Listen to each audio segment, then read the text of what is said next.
Universe நேயர்களுக்கு எனது அன்பான வணக்கத்தை தெரிவித்துக் கொள்கிறேன் தோழர்களே. நிறைய பேர் புத்தி சொல்றாங்க. எப்படின்னா, இப்ப வந்திருக்கிறாங்க 2 ஆண்டுகளாக கத்திக்கிட்டே இருக்கிற பெரியார், அண்ணா, எம்ஜிஆர் அவர்கள், இவர்களுடைய அரசியலை நீங்கள் கவனியுங்கள். இவர்கள்தான் பிஜேபிக்கு எதிரான நிலை இன்று எடுப்பதை போல் அன்று காங்கிரஸோட ஆதிக்கத்தை அழித்து ஒழித்து விரட்டியவர்கள், காமராஜரையும் ராஜாஜியுமே தோற்கடித்தவர்கள், தமிழ்நாட்டின் மொழி நலனுக்காகவும் இன நலனுக்காகவும் நிலத்தின் உரிமைகளுக்காகவும் கட்டி காத்து காவல் தெய்வமாக எல்லையில் நின்றவர்கள் யாரு? பெரியாரும் அண்ணாவும். யார்கிட்ட இருந்து? கர்ம வீரர் காமராஜருங்கிறாள்கிட்ட நம்ம நாட்டை காப்பாற்றுறதுக்கு அப்படி இருக்கக்கூடிய சூழல் இருந்தது. ஏன்னால் அவர் தேசிய கட்சியோட தலைவராக இருந்தார். அதனால இந்த திமுக காரர் என்ன சொல்றான்னா, பிஜேபி உள்ள பூந்துரும், என் மேல வந்து படுத்துக்கோங்க. பழமொழி சொல்லுவாங்கல்ல, புலிக்கு பயந்தவங்க எல்லாம் என் மேல வந்து படுத்துக்கோங்க. உண்மையிலே பயந்து பிஸ்னாரி யாரு? இந்த பயந்தவன் கீழே படுத்துக்கோங்கல்ல. அப்ப புலி ஓடி வந்தா யாருக்கும் மேல இருக்கிறவனும் கடிக்கும். அது மாதிரி இவங்க கூட்டணி கட்சிகள் எல்லாம் சேர்ந்துட்டு நாங்க இந்த நடவடிக்கை எடுக்கவில்லை என்று சொன்னால், நாங்க இப்படி எல்லாம் செய்யவில்லை என்று சொன்னால் பிஜேபி உள்ள பூந்துரும் அப்படின்ட்டு திமுகவுக்கு இப்பொழுது வகுப்பு எடுக்கிறார்கள். இங்க இந்த பத்திரிகையாளர்கள் வேஷம் போட்டுக்கிட்டு உள்ள போறாங்க இல்லையா, ஒரு முதலமைச்சருக்கு ஒரு கட்சி நடத்துபவர்களுக்கு ஆலோசகர்கள் என்று இருப்பார்கள். அது பெரிய பயங்கரமா இருக்கும். அதெல்லாம் பொதுமக்களுக்கு தெரியாது. அது நாங்கள் அறிவோம். அது என்ன நடக்கும்ங்கிறது நாங்க அறிவோம். அதெல்லாம் நீங்க ஒரு சில எக்ஸாம்பிள்லாம் சொன்னீங்கன்னா உங்களுக்கு நம்ப கூட முடியாது. இப்போ கூட பார்த்தீங்கல்ல, விஜய் அவர்கள் முதலமைச்சராக தேர்ந்தெடுக்கப்பட்ட பிறகு கூட்டணி கட்சிகளின் ஆதரவோடு ஆட்சியை அமைத்த பிறகு அவரோட ஜோசியருக்கு பதவி கொடுத்துட்டாரு, அரசியல் ஆலோசகர்னு சொல்லி. அவர் நம்புறாரு, ஜோசியத்தால தான் நம்ம ஆயிட்டோம்னு நினைக்கிறாரு. கிரவுண்ட் ரியாலிட்டி புரியல. அந்த மாதிரிதான் இவங்க போனதுக்கு நம்ம சொன்னோம் இல்லையா. உதயநிதி கூட சொல்லியிருக்கிறாங்க, ஜோசியம் பார்த்துருக்குறாங்க, ரொம்ப டேஞ்சரான ஜாதகம் உடையவர், ஆமா பார்த்து இருந்துக்கோங்க, பகுத்தறிவு பேசினவங்க வச்சவங்க. சரி, இப்ப ஏயா இந்த இதை பேசுறீங்க அப்படின்னு கேட்காங்க இல்லையா. விஜய் எடுத்த அந்த பெண்கள் பாதுகாப்பு நடவடிக்கையினாலதான் அவங்க பெரிய சூழ்ச்சி பண்ணி இப்போ ஆட்சியை பிடிச்சிட்டாரு அப்படின்னு உமாபதி மாதிரி பத்திரிகையாளர்கள், உமாபதி மாதிரி ஆளுங்க எல்லாம் நேரடியா அரசியல் ஆலோசகனை சொல்றாங்க. எனக்கு சிரிப்பு தான் இருந்தது. அண்ணா அந்த காலத்தில் எப்படியெல்லாம், இதைத்தானடா நாங்க பேசிக்கிட்டு இருந்தோம், இதைத்தானடா நான் பேசிக்கொண்டே இருந்தேன், ஆரம்பத்துல இருந்து அதைத்தான நான் பேசிக்கிட்டு இருந்தேன், ரொம்ப சூட்சுமமா பண்ற. எங்க பிரேமலதாவை கூப்பிட்டு வந்து 10 சீட்டு கொடுத்த பரதேசி, ஒட்டுமொத்த அழிவுக்கு காரணமே அந்த பொம்பளை. அரசியலை வியாபாரமாகக்கூடிய ஒரு பொம்பளையை கூட்டு வந்து விஜயகாந்த் மரணத்திற்கு பிறகு புதைகுழியில் கிடந்த கட்சியில தண்ணியை ஊற்றி தோண்டி கொண்டு வந்து தமிழ்நாட்டுக்கும் கட்சிக்கும் திமுகவுக்கே புதைகுழியை போட்டாங்க. அவங்க என்ன சொல்றாரா, ஜனநாயகன் படத்தை அப்படியே ஆய்வு பிரிச்சு அப்படியே ஆயிடுறது. நாங்கள் தான் பார்த்தா அவர் மிகப்பெரிய சூழ்ச்சி செஞ்சுட்டார் அந்த படத்துல. என்ன செஞ்சுட்டாங்க சூழ்ச்சி? பெண்களுக்கு எதிராக அவர் செய்வதை போலவோ, மற்றதெல்லாம் பெண்களுக்கு எதிராக நடந்தது போலவோ இப்படி கத்தி கதறுகிறீங்களா? தாவேக்கார விஜய் கட்சிக்காரர்கள் மேலேயும் ஒன்றிய செயலாளர்கள் என்னத்தையோ பசங்க இருக்கிறாங்க, சின்ன பசங்க அரசியல்ல வாராங்க போறாங்க, ஏதோ ஒரு நடந்து இத்தனை பேர் தெரியுமா, அவங்க அங்க பிடிச்சிட்டாங்க தெரியுமா, இங்க அவன் தாலி ஏத்துட்டான் தெரியுமா, அங்க போயிட்டான். சிறை வழக்குகளை சிறைச்சாலைக்குள் உள்ளிருப்பவர்கள் அத்துணை பேரும் ஒரு கட்சி சார்ந்துதான் இருப்பார்கள். ஏன் இன்று நான் பேசக்கூடிய இதே நாளில் டிஆர் பாலு வீட்டுல சோதனை நடந்துகிட்டு இருக்கு. செந்தில் பாலாஜியை விரட்டி விரட்டி போலீஸ் தேடுகிறது. என்னடா கணக்கு அது?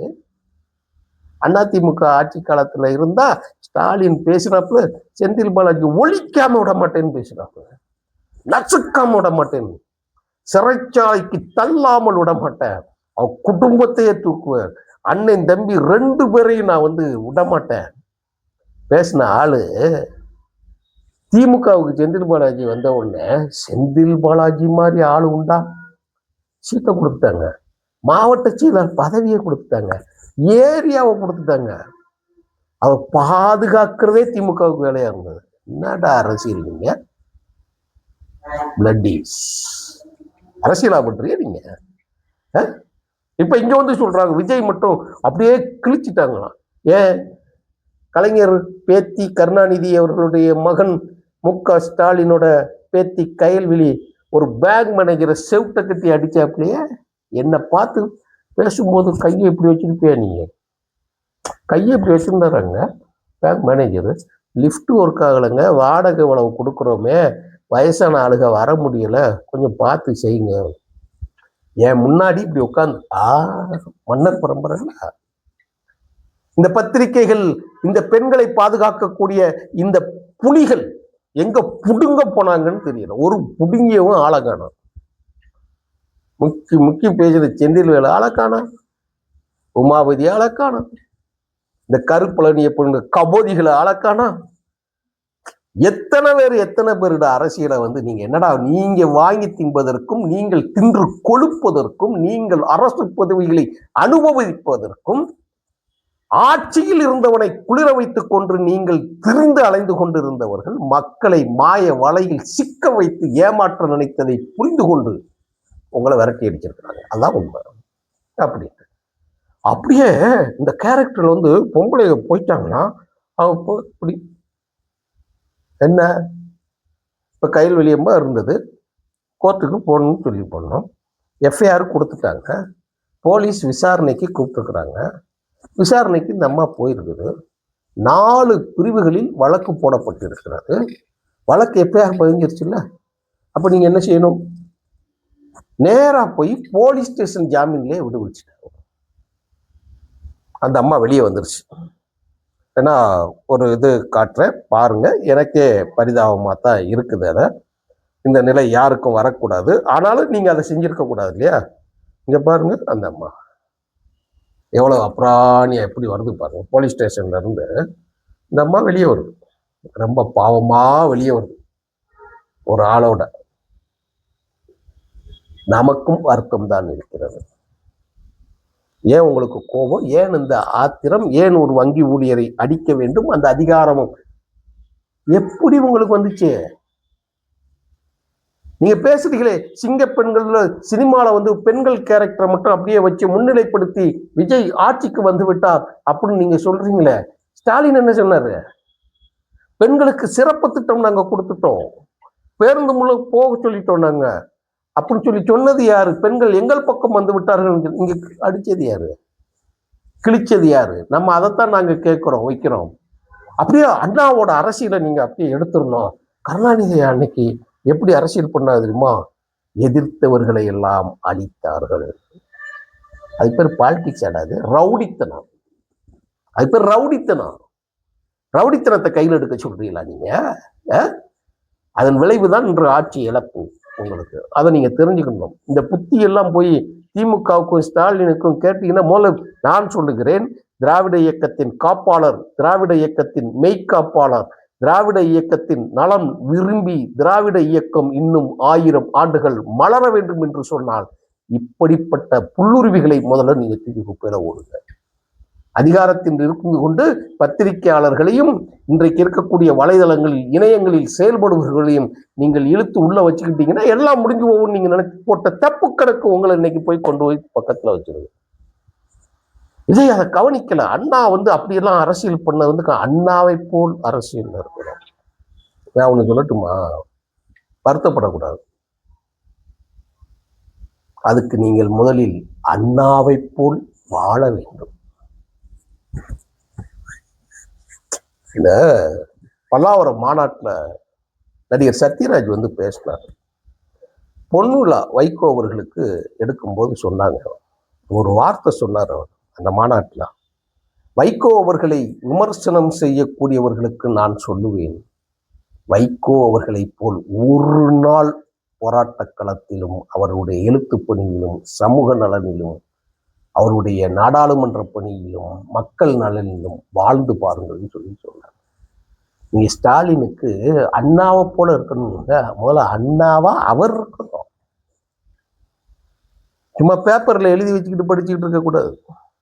அவர் போய் மேடையில் அண்ணா போய் அமர்ந்தால் துண்டு சீட்டில் என்ன தலைப்பு கொடுத்தாலும் அந்த ஒத்த வார்த்தையை எடுத்துக்கொண்டு மணிக்கணக்கில் பேசக்கூடிய வல்லமை படைத்தவர், மக்களை தன் பக்கம் ஈர்க்கக்கூடியவர், பேசுறவர், அறம் பேசுறவர், அறச்சொல்லை பயன்படுத்தாமல் இருந்தவர், தன்னை அரவணைத்தவர், கட்சியை கட்டமைத்தவர், திராவிட முன்னேற்ற கழகம் என்கின்ற பெயரினை உருவாக்கி ஒரு மாபெரும் ஆழ விருட்சமாக உருவாக்கியவர். அவருடைய கட்சியை கபலீகரம் செய்து கொண்டு அவரோடு பயணித்த பேரறிஞர் அண்ணாவோடு பயணித்த அத்தனை பேரையும் அழித்து ஒழித்து விட்டு குடும்ப சொத்தாக மாற்றின பிறகு நீங்க எப்படி வர்றீங்க? நாங்களும் திமுக இருந்தாலும் இன்னைக்கு என்ன திமுகவோட நிலைமை? யார் அமைச்சர்கள், யார் மாவட்ட செயலாளர்கள், என்ன வரலாறு, என்ன எல்லாம் தெரியலையா? நீ அப்படியே ஸ்ட்ராங்கா நடவடிக்கை எடுக்கணும். அப்படியே எதிர்த்து ஒருத்தர் வந்தா அடிக்கணுங்க,